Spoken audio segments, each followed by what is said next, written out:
Good evening, good brothers, sisters, friends, family, everybody out there in the audience checking us out.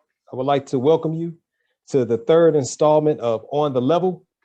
On the Level is a series of conversations with renowned Masonic brothers and a part of our Masonic family. I don't want to make it exclusively to the brothers because we might end up interviewing a couple of sisters from the Eastern Stars. But so far, we've only had Masonic brothers. We're doing, getting a lot of good feedback from this. It's sponsored by the Tenebris chapter of the Phylaxis Society, which is a research organization with whose participants and members tend to be Prince Hall Masons, doing a wonderful job. I'd like to salute our president, Brother Alex Smith, Vice President DiMaggio Smith, and all the other good brothers putting in their hard work. Tonight, by the way, I'm your host, Jeff Menzies, member of St. John's Lodge number 3 in Cincinnati, Ohio. That's my home lodge, my blue house. And tonight we have a wonderful, wonderful, wonderful conversation lined up for you all. I'm excited about this here. We got none other than the past master, I always call him past master, Alton G. Roundtree, the man, the myth, and the legend. He is one of the most prolific Masonic scholars that I have ever heard of, ever known, ever met. This brother, I always tease him to talk about how, he doesn't write books. He writes phone books. He writes encyclopedias. You lucky if you get a book less than 5,000 pages from him. I'm exaggerating a little bit, but this brother is so prolific. He's the type of researcher that literally goes in and goes to the primary sources. He puts out publications that they're absolutely necessary for your further research. He puts out reference material, well documented, always providing the sources and the references if you ever need them. This brother is phenomenal. I want to give you your flowers. While you're here, good brother Roundtree, because he's the brother that introduced me to the Phylaxis Society. Well, he brought me into the Phylaxis Society. One of my elders in Cincinnati introduced it to me first. But then he also provided me with several opportunities to participate in Masonic scholarship myself. So I will say that he jump-started my Masonic writing career by asking me to contribute articles to the Masonic Digest, of which he was the editor at the time, and then also allowing me to participate and contribute to the Phylaxis, the quarterly magazine, that is produced and published by the Phylaxis Society itself. He asked me to contribute to that. And then eventually he got me to contributing cover designs for the Phylaxis magazine. So I am indebted to you, past master Roundtree, for those opportunities to get me to publishing and writing about Masonic matters, because I don't know if I would have done that without you, brother. So without any further ado, I want to welcome you to the platform. We've got a whole lot of brothers in. Ironically, we've got 33 brothers in the room right now. We just added a sister Darnisha Pickett. But brother Roundtree, please, come on and just let us know a little bit about yourself, your Masonic resume, briefly, and then we'll jump right into this conversation. Thank you, Dr. Jeff. I always call you Dr. Jeff. Yes, I'm from Redemption Lodge number 24, the most wished for Prince Hall Grand Lodge of DC. I'm past Grand Editor Emeritus. Yeah, past editor emeritus. Right, that is correct. Okay.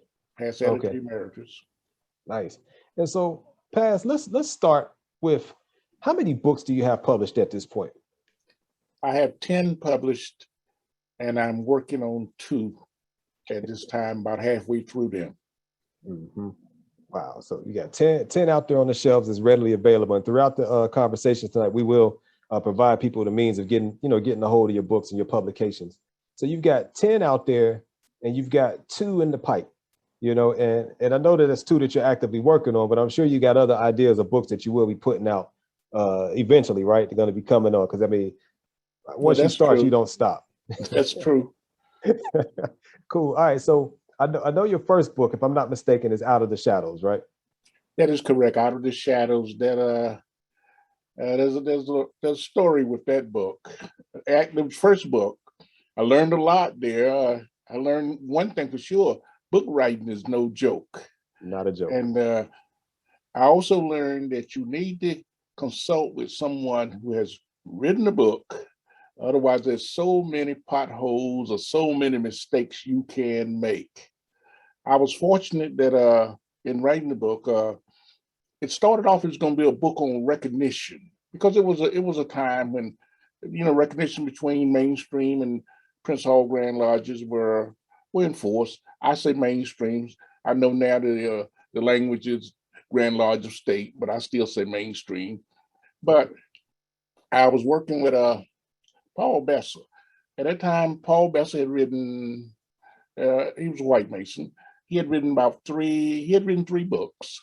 He had the best and the most website on Freemasonry, including Prince Hall Freemasonry. Everyone went to that website if you wanted to know something about Freemasonry, or if you want to know something about Prince Hall Freemasonry. So I knew Paul well, because in DC, being in here in DC, we had met many times and gone to lunch, and we were meeting frequently as I was writing the book. And one day Paul approached me and said, I'd like to be your co-author. I really was shocked, but I thought about it. I said, well, why not? So with the first Masonic book, as my recollection, that there was a Prince Hall Mason and a mainstream Mason, writing the book. Mm-hmm. Paul had all that information on a recognition, so that helped a lot. And then I thought that I'll do as I always do, and that is, if I'm going to do something, I like to get, I believe in calling in the long ball hitters, getting someone who can help me, someone who has done it. Mm-hmm. So, I've been meeting with and talking with S. Brent Marsh for a long time. So I asked him if he would write the foreword to the book, which of course means that he was going to have to look over it and review it. So Paul and I, we worked hard on the thing, and I really thought I had this one nailed. And so we took it to Brent, and a couple of weeks later, he called us down into the house of the Temple, went down there, and he kind of slid it back across the desk to us. I like to say he threw it back over there, but he slid it back over there. And he said, not well written, you're not ready. Mm. I had made it all on the line. There was no more in the tank for me. And this is Brent Morris you're talking about? That's Brent Morris I'm talking about. So okay. I really didn't know where to go or what to do. In fact, I didn't do anything for about 3 months. I just, when you've done all you can do, what else do you do? Yeah. I know I couldn't write it any better. And, what else was I going to do? But then a brother from Prudence Lodge knew a noted lawyer, Jimmy Bell. Mm-hmm. And Jimmy Bell, we were visiting, talking with Jimmy Bell, and I told him about the problem I had. He said, well, why don't I look at it for you, look over it for you. And he had some law students at Georgetown. He had them, look over it, and then of course he came back and looked over. But anyway, bottom line, they brought the book around to a point that was, really, I learned a lot there. They brought it to a very good place. So went back to see Brett, and he said, you ready? he said, you're ready. The only issue he had, he looked at me and said, well, that 1775 date is questionable. I said, well, he says, some say it's 1778. He says, in the documentation it says 1778. I said, well, yeah, I said, I'm aware of that, but I don't have documentation or information to change the 1775 date. So I had to go.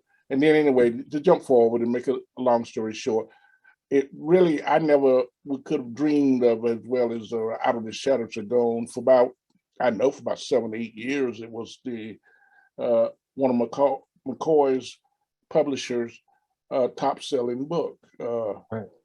There was just information there that was no place else. Now, chapter 4 was a different story for the Prince Hall brothers. Their only emphasis seemed to be on chapter 4, which was National Grand Lodge. How dare I say the National Grand Lodge was never shut down. Okay. Yeah, we're going to get into that. That's we're going to definitely have to talk about that particular part, because I know that stirred up a lot of controversy, amongst certain segments of the craft. But before we go too far into that particular discussion, Pass, what kind of feedback was it that Brother Morris gave you that first time he slid and or threw that book back across the table? What was it that he was saying made it not ready? And I'm asking this question because I know there are a lot of brothers in the audience, a lot of people in the audience, period, who are interested in writing books, or people who just don't really understand the process of writing. So what kind of feedback did he give you, if anything, when he slid the book back to you and said you wasn't ready? Oh, he'd gone through, and he, with his red pen, and he'd gone through the entire book and marked it up. The supporting evidence, I wasn't lining it up. What I was saying, some statements, and I really wasn't supporting them to the degree that they should be. Okay. It was the support more than anything else. And got you. And so he was just basically telling you to beef up your references and to do better documenting what it is that's substantiating your claims that you're making in the text. Right. See, because okay. I had Paul Besser. Paul Besser's already written 3 books, so Paul had helped me a lot. Paul had already helped me with basic format, layout, and all that. Mm-hmm. Now, so you said, okay, so that was that. And then you came back around and you said that once you felt like it was ready, you ran it past a few more people, and then you put it back out there, and you got the thumbs up. And one of the things he pointed out as well, now that he said that the 1775 date is questionable, because it said 1778 might actually be the actual date. What year is this that you're writing this book and having this conversation? 2006. Okay, so that was 2006. All right. Well, that's a good what, 15 years ago. And so fast forward, I don't know, when was that when we wrote that special, when we wrote that article for the Philaxis magazine? It was in the past 3 years or so, when the documentation was brought forward, and was able to use some photo editing software to clear up so we could actually read a date on that documentation. That was, when was that passed? Was that like 2019? I think it was 2019. Yeah, 18 or 19. It was something around that time when we I think it might have been 19. Yeah. Okay. And so 14 years later, you come back around and this documentation surfaces, and we're able to look at that date. And so has that finally been reconciled as far as the 1775 versus the 1778 date? No, that hasn't been reconciled. I don't know exactly how you could reconcile it. There's no doubt that there was some activity before 1778, but as I said in my article on that the documented date is 1778. That's the first thing, from the minutes. That's the first document, whether it's in the minutes, newspaper articles, any place. That's the first place you will find in writing that a date. Mm-hmm. Mm-hmm. And ironically, it's March the 6th. Right. So it's the same day and month, but a different year on that date. Right. Yeah, I remember, when we looked over those documentations, and there was a lot of commotion and controversy around it. It still is. And I just took the route of looking at what's there and trying to encourage brothers to further analyze and further think about what was actually in that document. Like you said, it's obvious that something did take place before 1778. I mean, even looking at some of the columns and some of the names that are mentioned in their current degree that they held at the time, it was a lot of different things on there. I think one of the most profound notations on that document is the fact that Prince Hall was called Grand Master on that document. That is true. And I don't know how people have come to interpret that, that label, but I know that is what it says on there. What are your thoughts about that?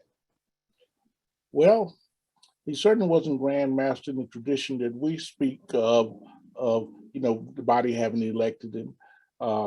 There's no record of him being provincial Grand Master appointed by England.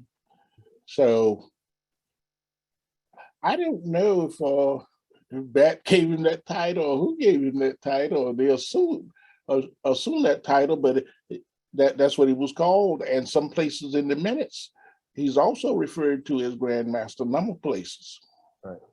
I remember people really they tried. You know, it was when I newly came into the craft and really began to start writing and putting some of my thoughts out there, especially in social media, you know.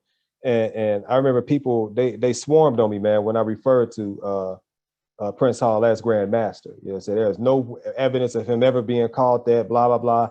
You know, and I just did it out of respect, you know, and understanding that, you know, he was running things at some point in time. But then when I saw that actually written in, you know, I saw the actual documentation with it on there, I kind of felt relieved, you know, and you know, I'm not petty, so I didn't go back and say, told y'all, but I felt like that. And I guess my only point in this part of the discussion is to show that, as many of us know, I see a lot of historians are in here watching right now, but history is forever unfolding, right? And those of us that are smart and definitely wise in this process of research, we always leave room for the narrative to be changed, right? You know, we say, this is what I notice you're very careful with how you say things, Paz. You know, this is what the documentation says. This is what we know at this point. You know, I hear you saying things like that all the time. Now, you mentioned earlier as well that, you know, that there's a lot that goes into writing books. And so you gave us a glimpse at your first book, right? Out of the Shadows, and how you humbled yourself really, and you took it to people who you felt, you know, had more experience in the writing and the publishing game, who understood the content, and you allowed them to help and to guide you. How valuable is writing, you know, scholarship and publication membership, you know, for those of us that are out here watching this conversation right now? How valuable would you say that is to the process of publishing? I think it's extremely valuable to the process. And I think anyone who writes a book, especially their first book, that doesn't go through this process or get some mentoring or some assistance, they are gonna run into some problems, and it will show in the end product. This is very valuable. Not that the advice or the help you're getting, you know, the individual is doing a lot of work for you, because you know your subject matter, you know everything, but you probably just hadn't thought about certain things, or you probably didn't know that this is really the way you need to do it. Just because many times I've gotten suggestions, just like with the first book, Brent looked, he said, well, with your references, if you did an annotated bibliography, it would add much more power to it. So for each reference, I went there and said what it meant, or what it, you know, in terms of the book. And that's really revealing, you know, if it was a newspaper article, if it was a reference to a book or whatever it may be. But that's very, very important. And also now, I always get multiple reviews, you know, I mean, multiple people to look at the manuscripts, as many times I've leaned on you, just like with Out of the Shadows, and I'm gonna get away from Out of the Shadows, but a number of people like Ralph McNeil and a lot of other people looked at it. And I'm not worrying about anybody being in agreement with me, because I'm not accustomed to people being in agreement with me. And if that's a concern, I shouldn't even be, you know, I shouldn't even be in the business. So I'm not even concerned about that. But it's always good to get the comments. Yeah, absolutely. You know, and that's real, you know. And I see Brother James Morgan III is out there, past Master James Morgan, and you know, he's got a phenomenal book out there too. And you know, he calls it. He's commented earlier and said, yeah, he agreed with me that you are, you know, very much instrumental in him becoming the Masonic scholar that he is. And I mean, you know, I call this the Roundtree era, you know, because that's what I truly believe. You know, as far as, you know, the Prince Hall scholarship and the Prince Hall research, you know, this is a period of time where you are definitely making a serious mark, you know, and you are leaving a serious print. You know, you've got a lot of serious brothers that you are, you know, that you are mentoring, that you are encouraging, that you are making space for. And I don't think that gets stated enough. But I brought up Brother Morgan because you know, when he wrote his book, he hollered at me. He was like, yo, bro. And one piece of advice I gave him, he said this at some of our Phylaxis conventions. I said, you know, no matter how many times you read this thing over, you know, you get you a physical copy in your hands, and you're going to see something in that physical copy that you did not see when you was reading it on the computer screen and when you printed it out in paper. And I said, and then you might even get your first print run. You might get your first set of books out there and you get to selling them and you go to signing it for somebody one day and you just flip through on happenstance and you will stop right on the page with that one period missing or that one extra E on the end of a word, something. And I just bring this up just to talk about the editing process, right? That work is never, ever done. I don't care if you are an independent publisher, you're going through one of those, whatever those vanity presses are, if you start your own publishing company or you go with a giant publisher, there are going to be things that will continually need to be revised. You might find a better way to say something. You might find new information and want to update it. Have you had much experience with having to go back and revise some of your work, or when you find out new information that you add on to the work as an addendum, or you go forward and just produce a whole nother book with new information? What's your experiences with that, Doc? Pass. Well, I've gone forward and produced another book. That's been my experience. You can't cover everything, so I will write up to a point. And my thing is I write as long as I still have relevant information. I don't want to become redundant. I don't want adding or trying to figure out I want to get to a certain number of pages. But you can't put everything in there. And you also I have to remember that what is written is good, is firm up to that point, but there changes. Just like with the chapter 4 in Out of the Shadows. Okay, I said that there was 8 Grand Lodges and showed it with documentation. There was 8 Grand Lodges. Always, the National Grand Lodge always had 8 subordinate Grand Lodges under it at all time during the period of time when it was supposed to have been shut down. Okay, now 2010, when I wrote the National Grand Lodge and Prince Hall Freemasonry, The Untold Truth. Well, between that period of time, I found 3 more. Now, some of the guys said, "Oh, he done changed his mind." I didn't change my mind. It's just that I was new information. New information. Found 3 more. Right. And you didn't have any shame or embarrassment about including that new information, because that's what it was. It was new information that was new to you. You came across it, you found it, and instead of trying to sweep it under the rug, you put it out there front and center. Sure, I have no problem with that, because when in 2006, I wrote what I had at hand, and I'd done the research and I wrote what I had at hand. And also, I'm not trying to jump off the subject, Dr. Jeff, but they need to know that if you're doing serious research on Prince Hall Freemasonry, there's a cost involved in this, because you don't have a centralized location that you can go to and get information. And I know we like to say, you could visit that Grand Lodge or this Grand Lodge and get that, but truth of the matter is that they don't have the information, not to the extent that we're talking about. And I probably couldn't do it anyway, because I always thought that if you go to, so I go to your Grand Lodge, and the Grand Historian or the Grand Secretary provides me with this information, that information, and but then when I get ready to write the book, I might say something that is not favorable to you, and I don't like to do that. So it's best for me to find information. Stay neutral all the way through the process, so nobody feels betrayed later, huh? So I'm sure I paid the price for that in the many trips I made to the Masonic Library. That's I was thinking today, just calculating it up, I've probably spent, if you add it all up, most time I went 4 to 5 days at a time at least.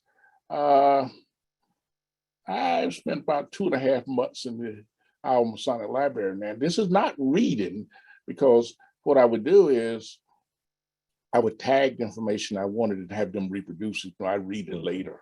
I'm a speed reader. I'm a speed reader, like many people are. So I could, I could go through a lot of information in short order. And so that helped. And then one time I took, the professor went with me a couple of times. Brother Tahuti, I call him Professor. Sir. That professor moves along pretty good too.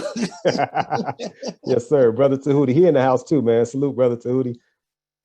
Yeah. And I was going to talk about that, because I know that you all have taken that trip out there. And since you bring it, I'm going to double back around and talk about that National Grand Lodge, book that you wrote. and that whole concept, because I'm still very confused about what that actually is. So we're going to talk about that in just a minute. I want us to go ahead and we're going to start digging in, y'all. So for those out here that's watching and they was like, when they going to get into that stuff, we about to get into it. Because I need to know more about that because I don't know a lot about it. But before we do that, I wanted to talk about the trips out there to Iowa, your research, the cost associated with it. But also, what you gave a tip there. You said you don't read while you're out there. You kind of flag stuff that you want and you wait for them to reproduce it. I've got similar experiences down at the Library of Congress, right? And I go down there, and you've got to go there with a mission. You got to go and you got to look.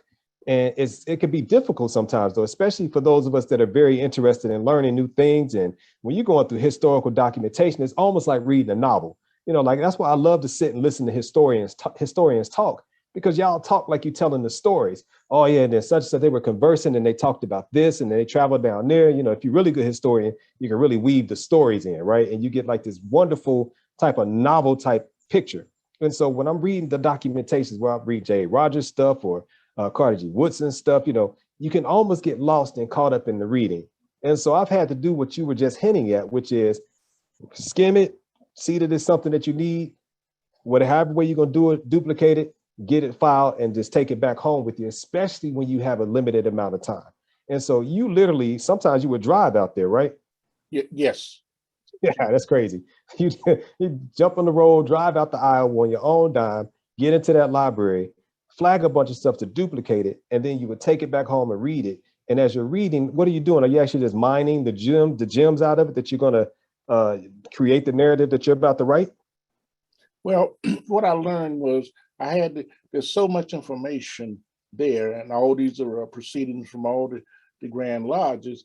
Is the first time I went out there, I was all over myself. I was looking at this. I was in the Williamson collection, and but I found out I had to go with an objective.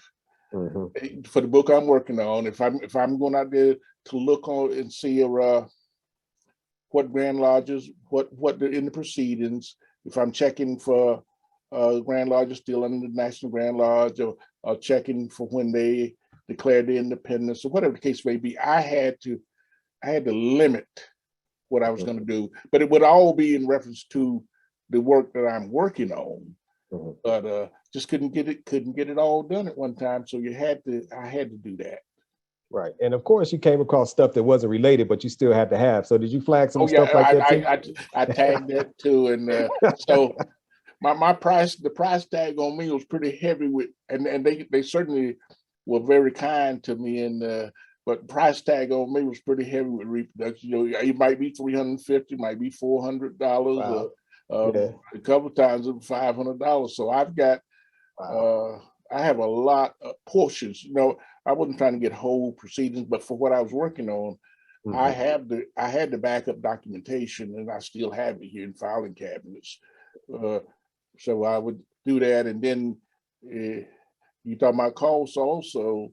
So between hotel and reproduction, and you mm-hmm. have to eat. Every trip was $1,500. Wow, I know they used to love to see you and Brother Tahuti coming through the door. I know those cats from the East Coast. They're coming in here to get all the information. I know they love to see y'all coming through the door, man. One, because they know that you all respect you respect the history, you respect the scholarship, and you demonstrated that by traveling so far to access the records. And that's another thing that I really want people to understand about the work that you produce, the works that other historians produce, is that oftentimes it is a labor of love. You do it for the love of the story that needs to be told. And so much that you put your own money up front, and, if you make it back, you do. But the whole point, from my understanding, is that you're on a mission to make sure that this information is out there and readily available to other people. And I respect that immensely. I mean, I always tip my hat to historians, because I'm not a historian per se. I would never classify myself as a historian past. I leave that to y'all. If I use the long hitters, if I ever need some historical documentation, I got you. I got Brother Tahuti. I got Brother Orso. I got Brother Morgan, of course. Y'all the people that I'm calling on for this stuff. And right now I'm going to call on you, if you can, Pass, and I know you can, if you will, please explain to me, and I'm serious, I don't understand this. Explain to me what this whole thing is about the National Compact, National Grand Lodge, that whole controversy. If you put it to me, make it plain for me, like I don't know nothing about it. And what is this controversy and why people are so uptight about the information that you put forward about it? I don't know why they're so uptight about the information, but the whole concept is in 1847, I'm gonna use the language of that time, the Negro Grand Lodges, the in America, and we're only talking about, there was only two, and then John T. Hilton invited all of the regular Grand Lodges, which was African Grand Lodge in Massachusetts and First Independent in Pennsylvania, and they also invited all the regular Grand Lodges, and I think there was about 5 of them. And Hiram Grand Lodge was the only one that came, and they formed the National Grand Lodge. There was no, see, if you go back in time, step back in time, there was not a problem with that. They only did what the white Grand Lodges tried to do about 25 or 30 times from about 1899 up to about the middle 1850s, but could never get done, create some type of National Grand Lodge. Okay, now the storyline is that this went on, was okay for a bit, and then they got away from the mission and started trying to, I guess, subvert the state Grand Lodges. See, the state Grand Lodges was subordinate to the National Grand Lodge. Okay. And then after a period of time, I'm just telling you the story as it was usually written, because the whole story was written before I wrote that book. The whole story, average time, books that had the story in it was probably 3 to 4 pages. The whole story was told in 3 to 4 pages. Okay. Except what David Gray did devote 19 pages to it in his book. So, but anyway, they all said that the the Grand Lodges were dissatisfied, so they drifted away. And then depending on who you're reading, 1877 or 1878, the National Grand Lodge shut down. The National Grand Lodge was shut down. Was shut down. That's what Grimshaw said. That's what everyone else wrote and said, and it was supposed to never be heard of again. That's why a lot of people didn't even know, until a lot of people didn't even know that their Grand Lodge had been under the National Grand Lodge. So then around I guess about 1999 or 2000, about the time Blue Light started up in Prince Hall Research, and we out there researching and talking about different things, and of course we start talking about the National Grand Lodge, and I guess everybody started getting their education on it, including me, because in 1999 I would have told you that, going with what had been written, I would have told you the National Grand Lodge was shut down, that Honorable Mason Richard Howard Gleaves had shut the National Grand Lodge down. Well, after reading and looking at information, whoa, National Grand Lodge wasn't shut down. So we used to kick that back and forth. The owner on Blue Light especially, because I was the only one in the minority on that. Okay. The one saying that it wasn't shut down. It wasn't shut down. Okay, and that's the position that you hold to this day, that it was never shut down. That's a position I hold to this day. Documentation shows that, and the Prince Hall Council Grand Masters agree with that as of 2012. Okay. They acknowledge that in that. The National Grand Lodge has lineage to African Lodge 459. Okay, and that's what I was going to ask you. Like, so what significance does that carry, that the National Grand Lodge and it being shut down or it continue? Because I've heard, stuff about possible legitimacy and all that being tied into this conversation. I mean, I really never grasped it fully. Well, Well, see, legitimacy and recognition, of course, are two different things. I learned that from being on the recognition committee. Is okay, National Grand Lodge is legitimate, but it's not recognized. Okay. But now this legitimacy is just, this is a recent thing with the, well, like I said, in 2012, the Conference of Grand Masters acknowledged that National Grand Lodge is legitimate. Mm-hmm. Now, every Prince Hall Grand Lodge, and I did that in the book, to trace their lineage back to African Lodge 459, they must go through the National Grand Lodge. And then that stands to, and they would have to, just think, go back to 1847. Every regular Grand Lodge, Negro Grand Lodge in America came under the National Grand Lodge in 1847. And every lodge under them also. So how could any lodge thereafter or Grand Lodge thereafter trace their lineage back to African Lodge 459 without going through the National Grand Lodge, without building a bridge, skipping over something? Can't do it. Is that where the controversy is? Is it people saying that that's not true? Well, now some people still say that. Well, some have said it's not true, but none of them have been able to show otherwise. That's the whole issue. Sure, it's easy to say no, that's not true. Many of them say it's not true. I've always said, well, why don't you show it? And I showed it in the book. I showed how this works out for every Grand Lodge. No matter the age of the Grand Lodge, Prince Hall Grand Lodge, if they trace their lineage back to African Lodge 459, they must go through the National Grand Lodge. There is no way around it.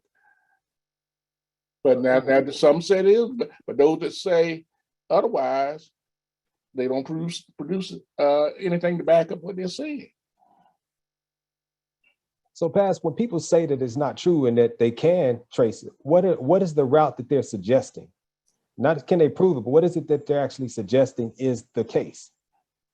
Well, I don't know, because I haven't seen them suggest anything. You know what I mean? Is if they don't. Paz said, I don't know. You know, I got to ask them. You need to put these things in writing. You know, that's why I understand things are said, but then next week they might think what was said today might change. You know. Yeah, and that's why I laughed earlier, Paz, because I thought about when I asked you the question earlier and you answered. I kind of chuckled because I heard you say, as you've said many times, you know, put it in writing. Whenever I've known somebody to challenge anything that you've written or published, you know, and they might do it through social media. They might do it by talking around the water cooler at work or at a lodge meeting or something. And you say, all of that is what it is. Put it in writing, publish it so that the world can see it and so that it can be referenced and cross-referenced and even examined and evaluated. Now, I love that comeback because to me, you're doing several things when you tell people to do that. One, you're encouraging people to take their scholarship and their thinking a step further by actually producing something, right? And putting it out there to the world, because as you know, once you write a book and you put it out there to the world, I mean, it's there. It's in writing. It's a permanent record that can be scrutinized, evaluated. People can take their time with it. When you compare that to the thumb typing social media posts and back and forth and posting links and stuff, that stuff is gone in a day. And so I really respect you for challenging people to do that, because not only are you telling them to come at me correctly, but you're also encouraging people to publish your work. Let's get more publications out there, because we need more scholars on the ground writing about things and uncovering and turning this rock over and opening up that oyster over there to see if it's a pearl. And we need this type of scholarship in, you know, in the Prince Hall world, because where you've done a phenomenal work, you know, but there's still so much more to do. I mean, every time I talk to Brother Urso, you know, he got something new every time, you know, and I'm just like, hey, I listen to dude all day, you know, if he had time, and if I had time, you know, because you all just constantly have new information. And again, I tip my hat to you for that, because you're killing two birds with one stone. Well, let me say this. You corrected two brothers with one statement. I mean, you corrected a brother on two levels with one statement. Let me say it like that. You're telling them to come correct if you're going to challenge me. And two, start publishing, brother, because we need y'all out here publishing.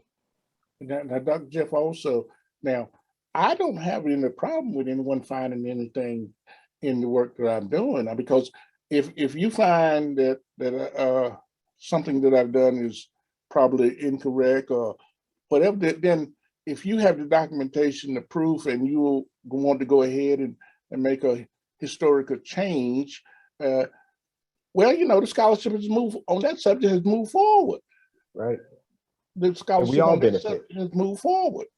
And we all benefit from that. That's right. Mm-hmm. You mentioned something earlier about long ball hitters. I remember when I first heard you say that, and ever since the first time I heard you say that, I've used that, to reference. You got a tight squad around you, Paz. Talk about some of those long hitters and how you relate to them, or how they've inspired you, or how you inspire them. I can name quite a few of them, but I just want to hear who you refer to when you say the long hitters. Well, when I say the long hitters, I'm talking about the likes of Brent Morris. I'm talking about Paul Rich. I'm talking about Paul Bess. I'm talking about Bob Uzzer. I'm talking about Professor Tahuti. I'm talking about Dr. Jeff. I'm talking about Marlon Honeywell. I probably could go on, but these are people that I have called on and that I can call on, and I don't know about it, if it is any great special relationship per se, but we all endeavoring to study this Masonic thing and to produce the best we can on it. And also now, just like with the Phylaxis Society, of course, with the long ball hitters in the publication committee there now, make sure that we got the long ball hitters there. We got you, Eric Connor here. Now, of course, you and Eric, y'all be writing that esoteric stuff. I don't know about that there. But anyway, if you see something that if you see some esoteric work, if you see some esoteric work from me, you tell us somebody done falsified something. But anyway, so then and recently Dr. Ron Jackson. And, Cincinnati, yeah, and there's the more on there. And then of course we got Ralph McNeil on there. But the whole key is you don't have to be, chummy with everybody, but professionally, a lot of people that really don't mind helping. I do the same thing. A lot of people might contact me, and if I can, I'll give them a little advice, a little time. And so, but the long ball hitters work. Yeah. It works. It works in baseball. It works in sports. It works in all things. Because how can I get better if I don't have someone, if I'm not in consultation with someone who's better than I am? I'm probably not going to get any better. That's that whole iron sharpens iron principle, right? Yeah. So you mentioned earlier, speaking of iron sharpening iron, you mentioned earlier the name Grimshaw, like the boogeyman, right? Yeah. For a long time, when I first got into the craft, when I first started dealing with the scholarship of the craft, and of course it was via social media mostly, and social media groups and stuff, seeing brothers posting here and there, and the name Grimshaw would be thrown out there, and it'd be with a slight almost every time, and I was just clueless about who this was, and so I got brave enough one time to just ask, who is this Grimshaw dude? And why does every time I see his name show up, it's something, as if he's it's always discrediting him. And so somebody finally made it plain for me. And then I had the honor of reading your manuscript, for fact checking Grimshaw. So talk to us a little bit about that particular book. When did you publish it, and what made you do that? Okay. I published the book in let me see. Now I've done 3 during the pandemic. Let me see. I'm gonna say I don't know what my 20. I'm gonna say 2020. I believe it was 2020. Yeah. Okay. Was that 2020? Okay, that was that recent, huh? Yeah. Well, that has been a lot of work done on this before that. But I'm gonna jump back to Grimshaw. Okay. Yeah. Now, where Grimshaw comes in and the influence Grimshaw has had on the Prince Hall Freemasonry. Okay, Grimshaw wrote his book in 1903. That was the second book ever written by a Prince Hall Mason. That, don't get me wrong, there have been some what do I want to call them? Some pamphlets written, and there have been some I'm trying to think of other words. Some speeches and things of that nature that have been yeah, it's transcribed. been. I mean, you know, Delaney wrote his, and then others have written things, but a book. Okay. As we speak of a book, okay, Grimshaw wrote the second one. The first one was written by it was Harrison L. Harris, the Grand Secretary of Virginia. I think it was called Textbook. But anyway, Grimshaw had covered everything, and so he has been followed. So from then up to Charles Wesley in 1977, virtually everything that was written on Prince Hall Freemasonry had referenced Grimshaw. Okay. And now you got to understand that some of the things Grimshaw said was correct, but he had woven his narrative in there, and it was a believable narrative, and there was no alternative. Have to give credit to Massachusetts in 1904 in their proceedings. They acknowledged that a lot of the information that he had there was incorrect. Okay. And then, of course, Voorhis wrote his books, and he referenced Grimshaw, and I can't think of anyone who wrote anything before 1977 that probably didn't reference Grimshaw. Wow. Including Brother Walks. Including Brother Walks. But now I wrote the book on Walks. Walks referenced Grimshaw, but Walks was again Walks, like Wesley, was he was hard on Grimshaw for what he had done, and that could be seen in some articles that Walks had written and in some of the speeches and some articles in the Philaxis magazine. Yeah, man. I wish I could have met Brother Walks, man. That brother's fire was so tremendous. Walks knew, and just like Wesley did, of course, Wesley checked on. So Grimshaw had he tainted all the writers from 1903 up to 1977, basically. He was you think today, how many books do you see referenced during that period of time from Grimshaw to Wesley? How many books by Prince Hall writers do you see that is reference of people saying you need to go get this one or whatever?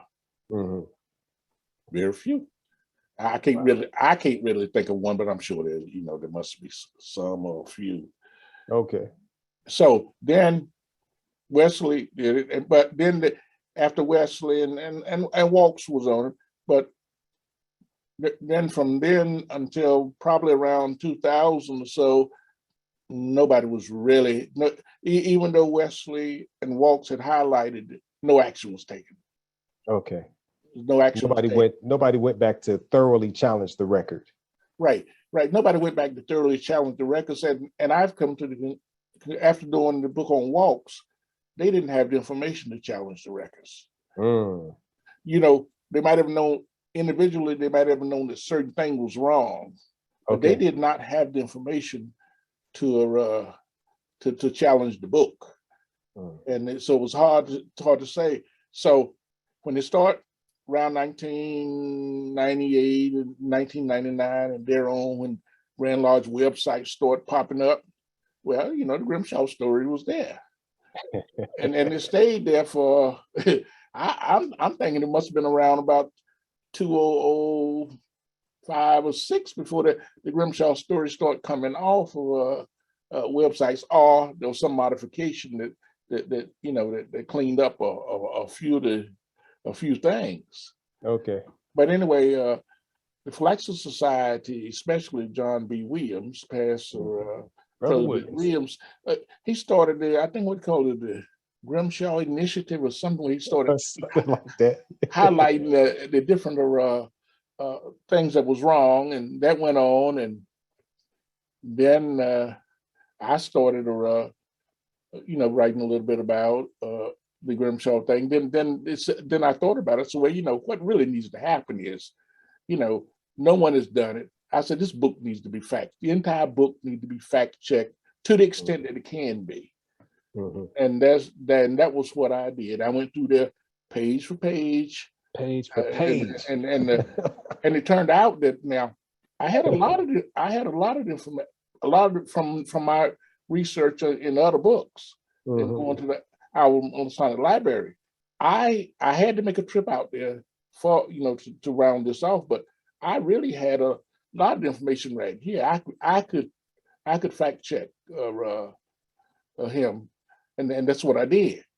Wow. Now with the Scottish Rite, and it was, except for the few that I really know, that was different thing. I didn't have the information because Grimshaw covered everything, but I didn't have only selective places could I do it. See, for every Grand Lodge, he would go through it. He would list everything. So Grimshaw his writing was pervasive. I mean, he covered all kind of bases, and he wrote prolifically about these matters. Is that correct? Yes.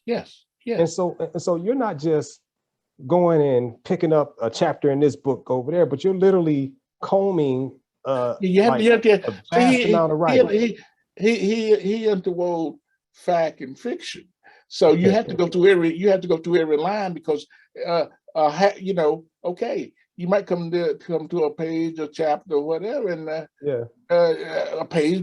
entire page might be absolutely correct, but then the next paragraph over there, he's then gone off and said something. Now as a case in point, Grimshaw created some Grand Lodges. What do you mean? Grimshaw created 4 Grand Lodges and clothed them in a plausible history. What do you mean, man? So you he just literally just made up out of thin air Grand Lodges that did not exist? That's right. Created 4 Grand Lodges and yes, he created 4 Grand Lodges. Now, and those 4 Grand Lodges are, let me see, Boyer Grand Lodge, 1845. Boyer Grand Lodge never existed. Now, that is the storyline says, Boyer this, but no one has found any documentation. Was that New York? Before 1903 that shows that Boyer Grand Lodge ever existed. Was that supposed to be in New York, or was that Delaware? What was that? That's New York. New York, that's what I thought. So, Paz, I'm trying to get it. Why make up 4 Grand Lodges, man? Well, now what I figured that, and this just me, and this is really speculation on my part. I have no idea. But yes, sir. Boyer Grand Lodge in 1845, and then First Colored Grand Lodge, and that was the name of the Grand Lodge. First Colored Grand Lodge in Maryland in 1845. He created that. Now First Colored was established, I think, in 1848. Okay, so that was an existing lodge somewhere later, but it wasn't at that point. Okay, now, maybe now I figure, and like I say, this is speculation on my part. I don't know. Okay, is that Grimshaw?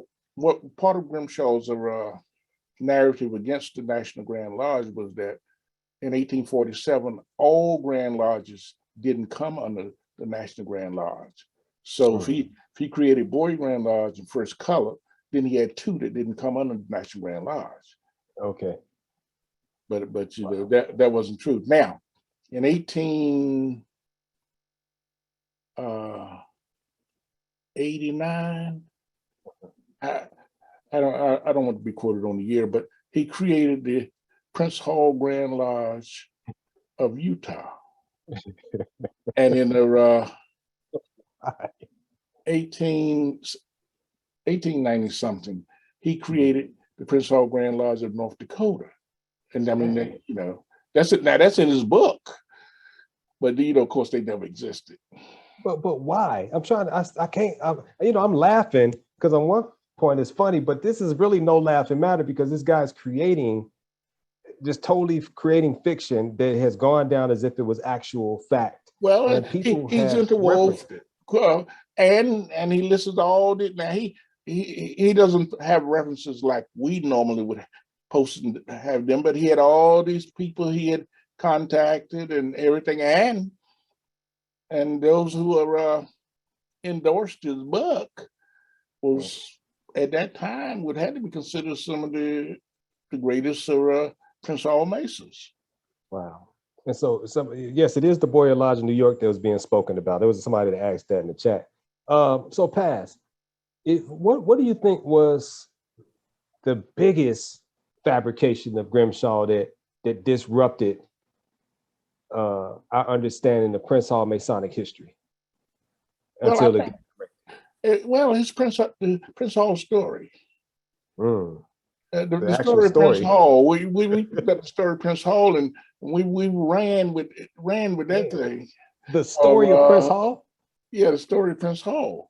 What do you mean, man? Okay, well, he got a Prince Hall, or coming from Barbados, he comes in on this ship, and he's he's a preacher. So that's all Grimshaw. That's all Grimshaw. Dang. We don't know where that came from? Like, came from his imagination. I'm laughing, but I know it's not a laughing matter, but this is just amazing to me. Okay, so that's that. So you said, forget about it. I'm going to write this book going page for page. In fact, I went and bought the book because you was right. I went and found an original, one of the early copies of Grimshaw's books, so I can have it in hand as I read Fact Checking Grimshaw. I wanted to see this stuff for myself, man. And I figure it's a pretty valuable book to have. It cost a pretty penny to get it. But you did a phenomenal work. Now, has there been any pushback or anybody challenging what you're challenging? No. Okay. So Grimshaw is not worthy of defending in many people's eyes. Well, how are you going to defend him? Now, to defend him, you need to bring some documentation showing that Grimshaw is correct. Okay. So, I mean, how else could you defend him? This is amazing. Now Wesley acknowledged that Grimshaw had done something good, not in terms of the information yet, but until Grimshaw brought Prince Hall alive. I say this now. There's a number of people that don't agree with me, but until Grimshaw brought Prince Hall alive, Prince Hall was the forgotten brother of Prince Hall Freemasonry. All you got to do is look at the old proceedings and stuff. There was no great honoring of Prince Hall or anything. Wow. Prince Hall was the forgotten brother of Prince Hall Freemasonry until Grimshaw brought him alive. Now that's not true in Massachusetts now, because I know in the 1880s they worked to try to get a monument for him, and they always in some way acknowledged him in Massachusetts. But basically he was now of course there was no way you could talk about the history of Prince Hall Freemasonry without talking about Prince Hall. But that's not, to me, that's not an honoring. The honoring, right. You setting days aside and stuff, and it's just not there. Right. So through Grimshaw's work, he was made the national hero of Prince Hall Freemasonry. Yes. So they say you can't throw it all out. Even the pearl forms in the oyster's mouth because of its irritation. It's a grain of sand that gets there, irritates them, and it creates a movement. It creates a process. And so I think Grimshaw has done a lot of that. And and many times, our culture and our history has to be kept alive in some way.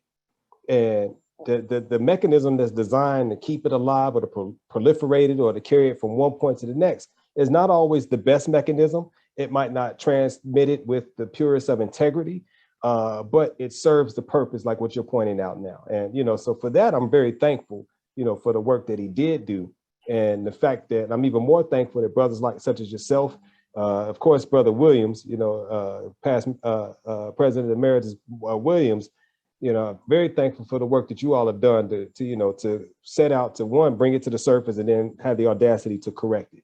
So I'm really thankful to you all for those things. And, for those who don't know about Grimshaw, it doesn't hurt to look at it, but just know that you are checking out something that has been fact checked, literally. Past Master Roundtree has the book Fact Checking Grimshaw. Let's shift gears a little bit, Past. You did a book called Fractured Legacy. let's talk about the fractured legacy, man, and what the book is about and what brought it about. I know this is another one of those controversial topics. I think all the cases are closed now, and so everything's on the record at this point. Well, I guess what the book came about with the alleged embezzlement or theft of funds by the by members of the United Supreme Council in Tennessee. And it was, I guess, as it unfolded, well, what happened was, I guess, with I'm trying to think about where I want to start at. Anyway, so with the, I guess the grand auditor discovered some irregularities and some problems there with funds in the United Supreme Council there in Tennessee, and that elevated and went on, and especially I think Rev. Slaughter and some other members of the council administration, they pressed forward for to try to get some action taken on the matter. And I guess they had came up with something at that point in time that there was around $2 million that could not be accounted for. I mean, that had been embezzled or misused. Okay. Now in the book, of course, I have a timeline on this as it goes around. And then that was in April, and they kind of went back and forth on a number of things between then. And then in June, a court case was brought against some member, the Grand Commander and several other members of the other Supreme Council. And the ironical part about it that maybe that I didn't understand was that the suit was brought by the members of the United Supreme Council, members of the council administration, because at a meeting of the council administration, they had a quorum, and they voted to go forward with the lawsuit, derivative action of a lawsuit. And at that point, so I think what about mid-April or I mean mid-June, or maybe it was 25th of June, something like that, the judge put in an injunction against the Grand Commander, and I think it was the secretary and other members of the council administration to not be able to do certain things. And that went on until the meeting in I think it was the latter part of September that was lifted. Then of course they had the meeting in October. Now, but during that period of time now, especially when the court cases started, well, I had correspondence from, now for me doing it, that was, I made that clear in the book. It was an independent work of mine, period, of an independent author. I hated being with nobody. Right. So, and it cost me to do that because I followed the docket, court docket every day. So I knew that every motion, everything was made. And then with the case there in Tennessee, then I ordered the document, the court proceedings and everything to match that. And so I had all that in a nice little chronological order there. But there was a lot of correspondence, and actually was the easiest book I've ever written because brothers from all over the country, nobody could believe we really was going to do this, but they were sending information to me. But I'm an independent author, and You I were have like a not. journalist. You were more like a journalist in this process, man. Well, yeah, it's strange you would say that because just like as I think I said in the book, like Karl Marx did with a 18th Premier Louis Napoleon. This happened as it was going on. Now Right. Now I have never written any history like this as it happened every day, and I had no reason to I had no reason to go back because I'm writing what they had. But every day, and I'm telling you, every day I wrote on every day, whatever it was, I updated it and every day. Wow. Uh, That takes some serious like devotion and dedication and patience. And you had to have a genuine interest in the subject as well, huh? yeah, I had to have a general interest in the subject, but I didn't have any. I really didn't have no opinion on it. Well, you can't afford to. I can't afford to have an opinion on it, Right. because I'm not an advocate and I'm not a defender, and Right. I'm not going to be out promoting anything, and never had. Not in any book I've written. I just don't do that. So I'm So not. Gonna, why did you think it was so important to document that what was taken? Because like I remember us talking many days about this stuff in the new I don't know. docket. It just I probably from having done research, I know that 15, 20 years from now, when someone wants to stop and look at this here, this would be a tough one to look at. And, but the documentation is there now, Right. irrespective of who agree with it, who doesn't agree with it, the factual information is there. It would take something. I think I have 16 baskets of court documents. I have them all except what would be except those that were sealed Mm. from the three cases. And see, that's that research that we was talking about earlier. I mean, that's why, always when I see people, trying to throw jabs at you about certain things that you've produced or written, I just think like, I don't know if your arms is long enough to even box with this, brother, because I know how thorough you are. I know how thorough you are. I know how serious you are about the work that you do. I mean, so much such that even after you wrote A Fractured Legacy, you came back around when the case was finally done and put The Gavel Strikes Thrice out there.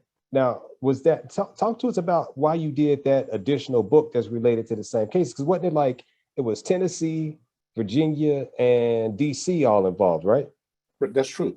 That is Okay. true. See now with the cases, well, I closed the Fractured Legacy out in September of 2018. Mm-hmm. Now I could have waited.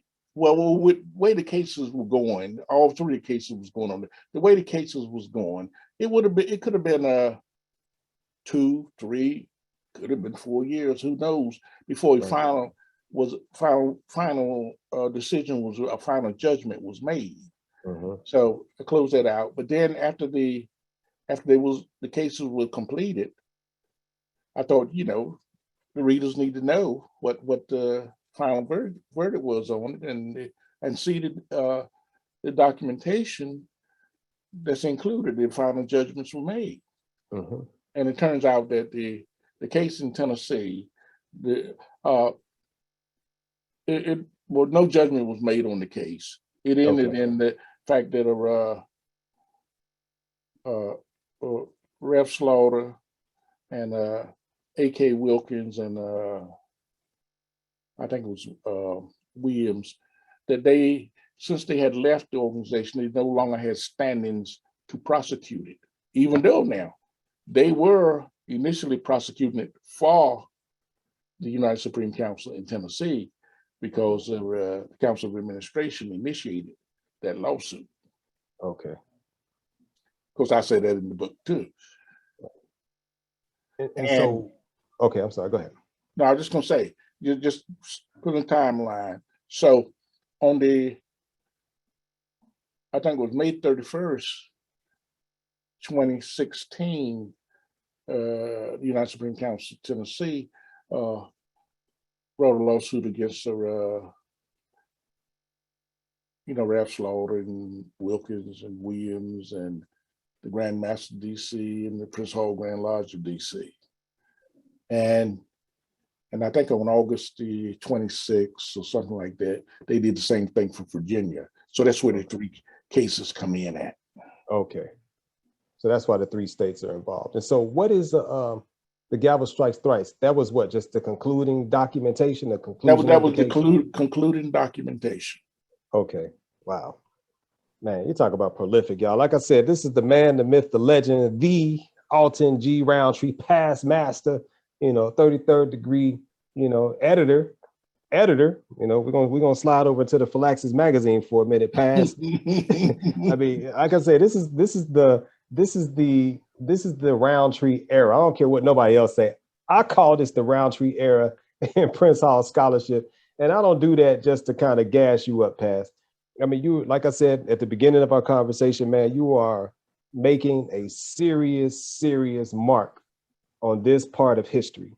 I mean, whether it's the books that you write, the encyclopedias and phone books that you write, thorough reference manuals, or if it's your work with the Phylaxis magazine, your work with the Masonic Digest. I mean, the work at the Phylaxis conventions that we have annually. And by the way, if you all are, regular Prince Hall or regular Freemasons, actually, because you don't have to be Prince Hall to be part of Phylaxis, do you, Pass? No, you don't. Yeah, so if you're regular Mason, look up the Phylaxis Society. It's phylaxis.org. That's okay, let me pull up the website. So somebody out there, put the website in the chat for me, please, one of the members of the Phylaxis. I really encourage you all to become members of the Phylaxis Society or the Phyllis Society. Is it Phyllis Chapter, Pass, or is it Phyllis Society? I'm so sorry. I know the Sister Pickett is out there. Donisha Pickett, correct me, please. But it's our sister organization, and they're both research oriented. If you want to get more deeply involved in Masonic scholarship, these are the avenues to do it in. And I've grown so much since being a member of the Phylaxis Society, just reading the articles, definitely going to the conventions, man. I can't say it enough how much I've been enhanced by being in the presence of brothers like yourself, Brother Williams, Brother Campbell, who just recently became an ancestor, all of the elders that are there. I mean, I just love being in that space, man, hearing the presentations from my brothers, having the camaraderie. I love this, man. And the thing that you do for the Phylaxis Society is bring this magazine to fruition. And it's published quarterly. This right here, the one I got in hand, is phylaxis.org. Okay, good. Thanks, Brother Tahuti. It's the phylaxis.org. But this magazine is published quarterly. And you talk about some long hitters. Let me just talk about this issue alone, man. Well, just to give y'all an idea of what's in. If you notice on the cover, you see a bunch of like Asian symbolism. That's literally the E King, right? And this issue alone, Pass, you brought together, of course, President Smith is here. You got Stephen Hill doing his regular book review. Jonathan A. Bryan was the face in this issue. Brother Urso, he was made the master of the Lux Tenebris chapter. At this time, The Two Pillars by David Pugh. Brother Uzel, he wrote in this one about Congressman John Lewis, Johnny Perez. I mean, we got Kevin Waterly, who's here in the audience right now. Brother Jackson about the Reefer chapter of Ohio, him and Bradford Hughes. Brother Michael Grimes, who wrote the article that inspired the cover about the E King. You find so much information in these books. Talk to us a bit about Brother DeMaggio Smith coming in right now. Talk to us a bit, Past, about what it takes to edit this magazine. First of all, how long you've been doing it, what it takes to edit the magazine and bring it from the concept to the actual literature that I'm holding in my hands right now. What is that process like for you? Well, I've been the editor since 2013, and I'm staring retirement in the eye, and I'm looking at you as the replacement. But anyway, hey, you said it publicly, brother. Hey, I'll take it if you're giving it. I appreciate that. Anyway, it's been a now past President Williams had really set the format and set everything up real well. Yeah. So I just had to build on that, and I guess kind of brought in some of the things that I do, because every editor is going in the end, the magazine or the product is going to reflect them to a degree, no question about it. But you know, we received the articles received the articles. That's the first thing of all. As you can see in from the editor, I'm always asking the brothers to submit articles. Now, some will complain that no, they don't write anything about my area. They don't say anything here, but you know, they haven't submitted anything. They haven't encouraged anyone else to submit anything. So they getting the articles. Then you got to work on the quality of them. Now, we are a research magazine, so you know, we have some standards, and so we get the article. You know, I'll look over them, and there's some pretty tough guys on the publication committee, so I really have to scrub over them real good because you know I know how y'all are, so I scrub over them pretty good, and if I have any issues or see any problems, I don't have a problem getting back to the individual, to the right, you know, to often and show the concern. But most papers tend to come in fairly decent, actually. So right. And if you have concern, though, you don't just shut the brothers down. You say, hey, tighten it up, make these modifications. You're right. It's giving feedback because, from my understanding, we want people to write and contribute. And even if you aren't, you know, in your own eyes, a top-notch scholar, we want you to try anyway, get the feedback, incorporate it, and come back stronger. Well, yes, absolutely. Now we hold pretty tight on the documentation, and you know, if you're doing an opinion piece, where you know when you're giving your opinion, you can't. It's hard to be wrong with your opinion, but don't start stating facts in there with your opinion. Now then that changes the name of the game. They don't pull a Grimshaw on us. No, don't put facts in there with your opinion, but you can have an opinion, but yes, don't do that. So then once it looks like it's a go now, also now this goes to territory now. Some things are just, some articles come just not gonna, the flags is, we're just not gonna print them. So and of course I have to tell the individual that at this time, you know, we're not, it's not gonna happen this time. Right. That's a part of the job. There's no way to get around there. But then I would pass the articles on to the publications committee, which has a lot of long ball hitters. They read these things from cover to cover, and then they, you know, they get back to me with whatever they find. And they don't always like the articles. I think, you know, I might be. I probably haven't been called this often, but in this whole process, I am the good guy because, you know, I have an understanding that, you know, everybody started someplace, right? Which means that the first paper you write might not be an A paper, right? And it's just that way. But we have enough good papers that, you know, if you get started and I'm gonna call him out for lack, and he won't mind it. Well, Brother Urso, now Brother Urso's first paper, he needed a little work on it, but the bug caught him, and he's been writing, and every paper he writes is better than the last one. Man, that brother's so prolific. I mean, his area of interest is what intrigues me the most, right? I mean, he talks about columns, and Brother Urso, I promise you, man, I'm saying this in front of everybody. I pulled up the email with the PowerPoint on it the other day. I'm on it by this weekend, brother. I mean, his area of interest, his area of expertise, and you know, the subject matter is what intrigues me the most. You know, of his preferred topic. And I don't think he got one, but what I've read from him and what I've heard from him. In fact, when I just talked about him being the master of the Luxy Tenebris, it's because his contribution to the Luxy Tenebris annual transaction, you know, was voted the best. And so he became the master of the Luxy Tenebris chapter for that year. And like you say, I mean, we all get better every day. We all get better with everything that we write. And if you don't have the audacity to put it out there, right, is what we talked about earlier, right, Paz? You know, if you don't got the audacity to write something and dare publish it and put it out there for people to look at it, criticize it, challenge it, or wholly support it, you would never know what you're made of, and you probably would never get better. Wow. So, so you okay? So you get the publication committee, and we tear it up sometimes. I've had stuff not make it past the publication committee, you know. That's right. And you know me, I come back swinging. I'm like, what?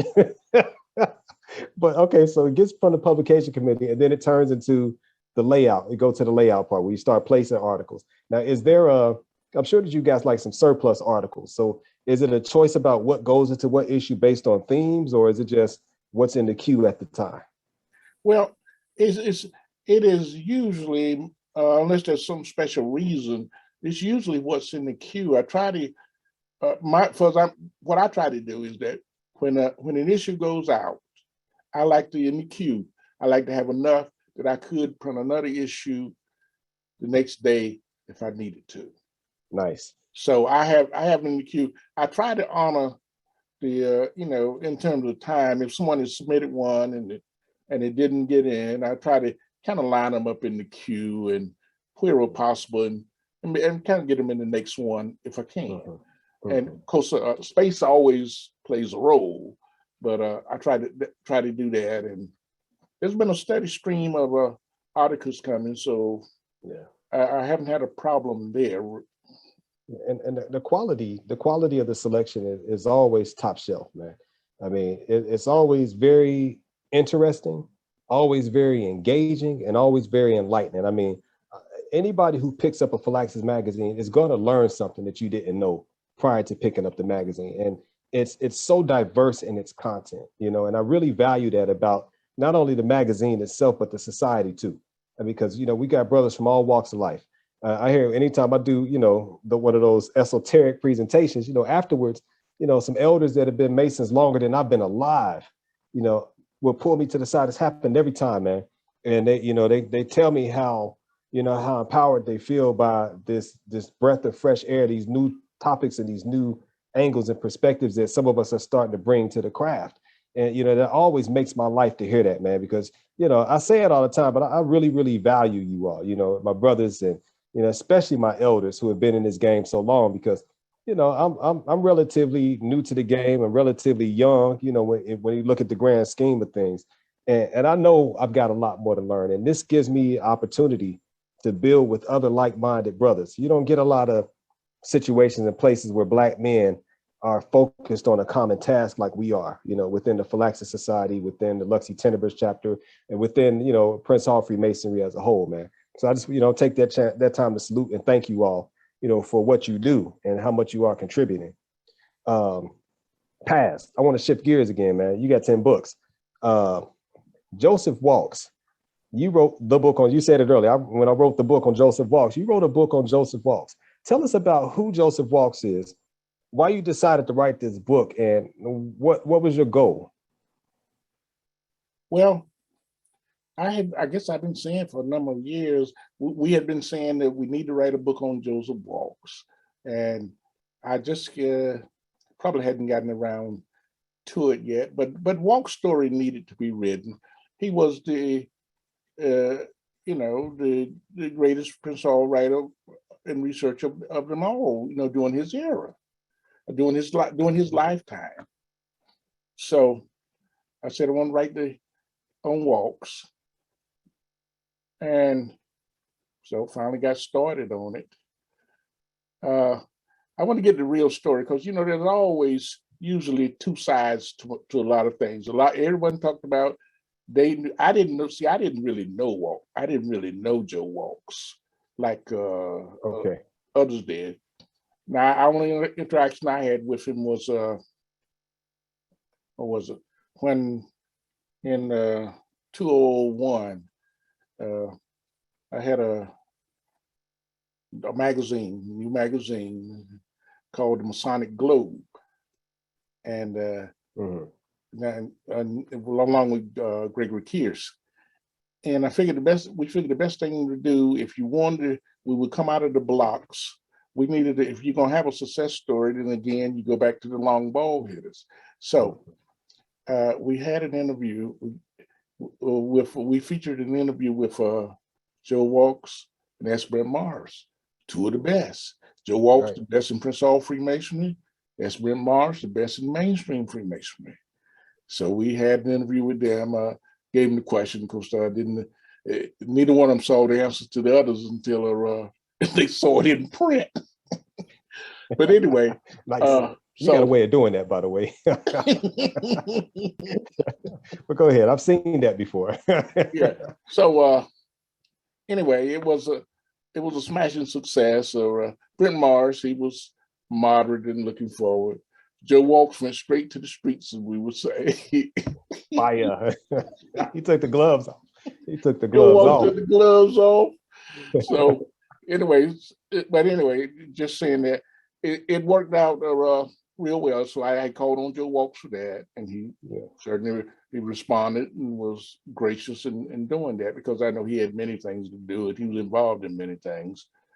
And the other times, I was just beginning to come to the Philaxis Society's meetings, and I was just coming. But Joe always made sure that he came by and made sure that everything was okay with me if I needed anything or anything, which I was grateful for. And then when I got ready to write Out of the Shadows, I needed if I'm using photos, if the person's alive, and I'm not going to use a photo of a person alive without a permission from them. So I asked him, if it was okay to use. So he said, sure. And in fact, he gave me a photo that I could use. And the only thing he said was, please be kind to me in the book. But I don't know what that meant, but he said that. But anyway. He was basically saying, don't make me come get you. Yeah. He said, don't make me pull up, man. But anyway, so I said all that to say that, I didn't have no intimate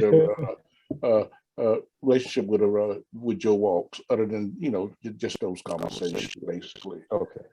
So my approach to that was I'm just independent of doing an independent thing of, and we needed to be done. And here we are talking about years of Philaxis Society that he had formed and everything, and yet no one has written anything about it.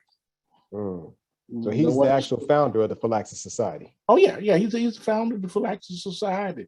It was his ideal, and he faced a lot of flack in the process from everybody. Prince Hall Freemasonry, mainstream, and everyone else. But the one thing I learned a lot in doing the Joe Walks story. Now, what happened with Joe Walks, and what a lot of us need to do, you see, Joe Walks, when he started writing and started trying to do all these things, Joe Walks didn't have a Masonic education. He went out and got him a Masonic education. What do you mean by that? I mean, he went out and started reading the material, reading the books, reading the history, reading the early documents of African laws, 459. See with John Sherman and all them, what they had written and everything. Joe Walks was he was trying to get their sources and read them for himself. Okay. And then after about 4 years, he had a pretty good Masonic education. You can look at his reading list, and that is shown in the book. Now, I learned a lot there, because actually a lot of things that has been said probably is not true about Joe Walks, and especially the relationship with mainstream Masons. Now, he was hard on in the Philaxis magazine. And I read all the issues of the Philaxis magazine, and Joe Walks got a lot done. He didn't have a lot of help. He really didn't have a lot of help early on, except for the mainstream Masons. He didn't have a lot of help. I was very impressed.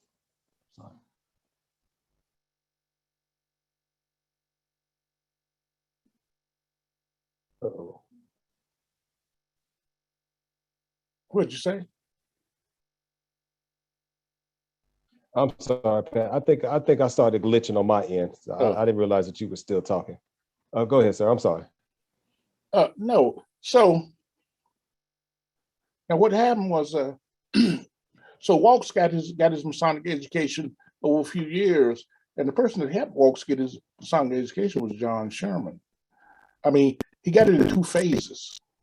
John, for the information, the early information on African Grand Lodge, on African Lodge, he got it from John Sherman. John Sherman was the curator of the library for the Grand Lodge of Massachusetts. So Walks, made contact with him, but Sherman didn't know that Walks was a Prince Hall Mason. But Walks got got the information, and now all of this is indicated in the. You with me, Dr. Jeff? You hear me?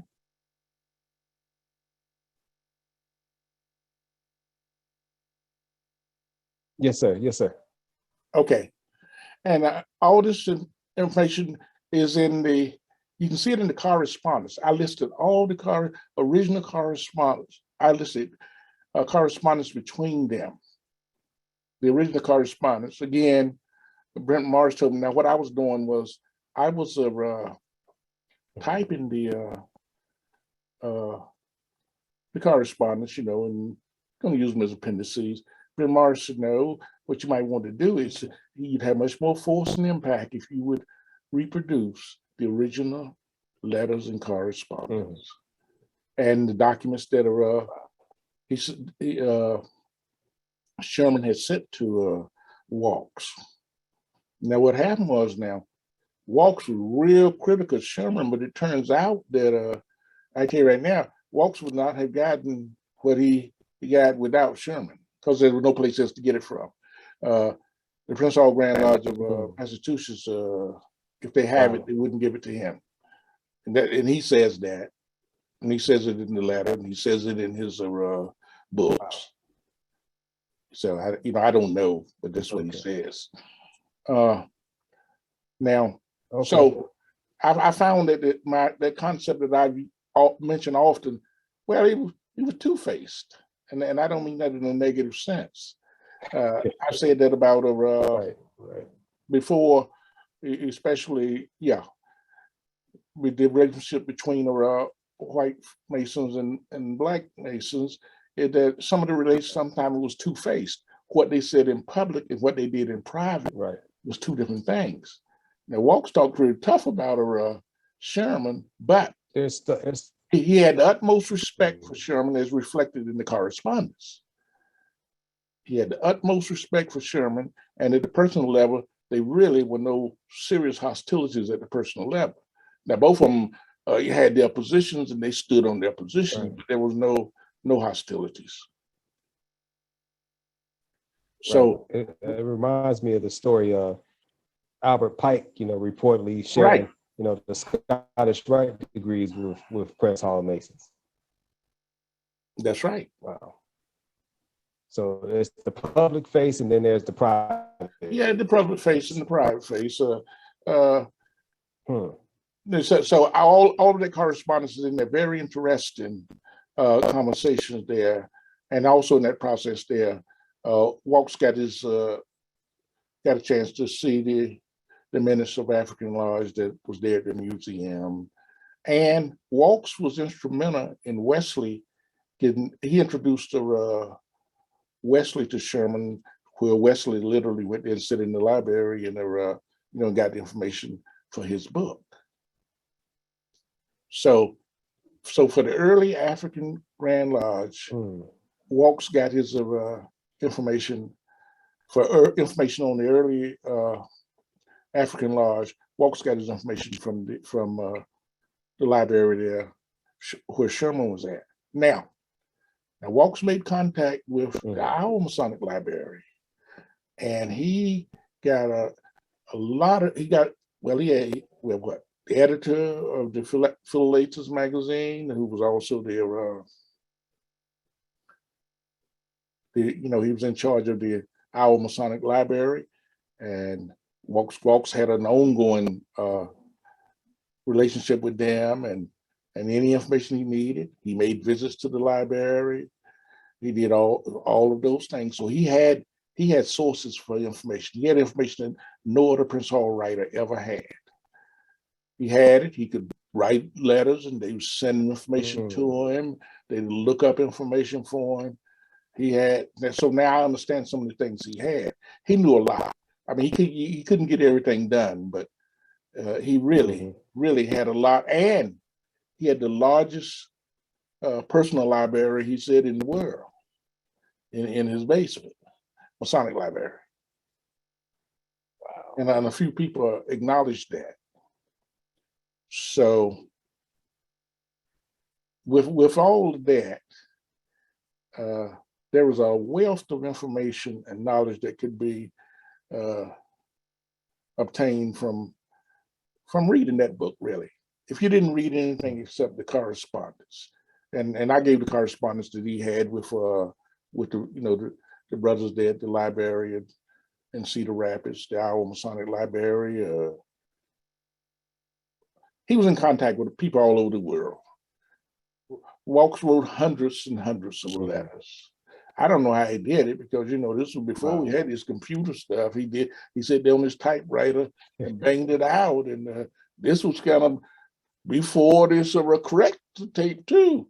But so right. He had it, and he had all these speaking engagements he went to, and he was in such demand. I just don't know how he could have gotten all these things done, and had the quality of research and books that he had. Right. I mean, he was on a serious mission, man. Paz, I think that the internet is trying to tell us that we might need to go ahead and start wrapping up, because it's starting to glitch pretty bad on my end. I think it's my end. Okay. Are you hearing me okay right now? I'm hearing you okay right now. Now I'm hearing you, but I think your mouth is not moving, but I'm hearing you. Okay, got it. It's glitching like that. Let me see if I cut my video just for the sake of trying to get the audio to go clear. Can you hear me still? I hear you. Okay, what I want to do, Paz, in closing, we still got a lot of brothers in here that are, staying, and I appreciate you all for staying engaged. Paz, if you had to leave one thing with the brothers that are watching in regards to scholarship and doing research and publishing, give them some words of encouragement, just kind of, some parting words for the brothers. I don't think this is a parting word. I would say move forward with your research and your writing, and consult with someone who has done it. Consult with someone who has done it, because you know your subject matter, you can write it, but even little things like being sure that you start with an outline when you lay out your chapters. I mean, they'd be working chapters, but the consultant would probably tell you that. Consult with someone who has done it. Be sure to get your work proofread. I wouldn't do anything I wouldn't even think about publishing anything, whether it's for the Philaxis magazine or any place else, by getting someone to proofread this thing.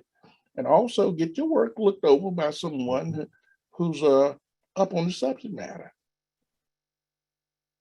And other than that, you can press ahead. Now, if you're going to try to publish your book or something, you talk with someone who's published the book.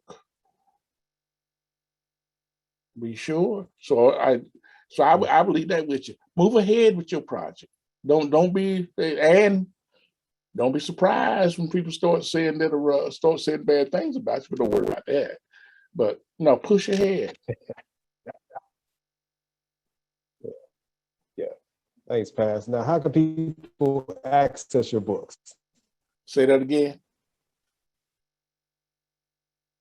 How can people get your books? Oh, on Amazon.com. The only one that you can't get on Amazon.com is the one on the history of the Prince Hall Council of Grand Masters, and you have to order that from the conference. And I think at their website they do give information on how to order it. But that is a book. I know we couldn't cover everything. That's a book where if you really want to know what has been going on in Prince Hall Freemasonry over the years, then you need to read that book. But that is one of those books that, well, I'll say it, they haven't done a good job of promoting it. So, it's unknown for the most part. And that's the book on the Conference of Grand Masters? Right. Okay. You can find that at the Conference of Grand Masters website. Right. Yeah. Well, Brother Roundtree, man, I really appreciate you. I love you to life, brother, for all that you've done for the craft, for Philaxis specifically. the inspiration that you have generated. You've inspired many of us. And, you know, I appreciate the opportunities that you provide for us, again, because you pay it forward big time, man. I really, really, really, really, really appreciate you, man, for coming out tonight. All of you brothers and sisters that are out there watching, you know, thank you all for hanging with us. I hope that you were able to gain something from this conversation. Again, this is the man, the myth, and the legend, the Alton G. Roundtree, one of the most prolific authors and scholars in Prince Hall Freemasonry right now, and perhaps ever in history. I'm gonna dare say that. Make sure you all check out the Phylaxis Society. The website is thephylaxis.org. It's in the chat. Check out past Master Roundtree's books. You can get them all on Amazon. And the one about the Conference of Grand Masters at the Conference of Grand Masters website. Stay tuned. I want to thank the Phylaxis Society and the Luxy Tenebris chapter for sponsoring these conversations on the level. Be on the lookout for the next one. I don't know who's going to be just yet past Master Roundtree, but we got to get somebody serious to follow up this conversation. And again, bro, I really appreciate you, Past, and all you for watching and paying attention. Shout out to President Alex Smith, Vice President DiMaggio Smith of the Phylaxis Society, all the brothers in Phylaxis Society, the sisters from the Phyllis chapter. Much love to you all. Past, thanks again, brother. I'll talk to you soon. Thank you, Dr. Jeff. All right, y'all. Everybody take care and have a good night. Be safe.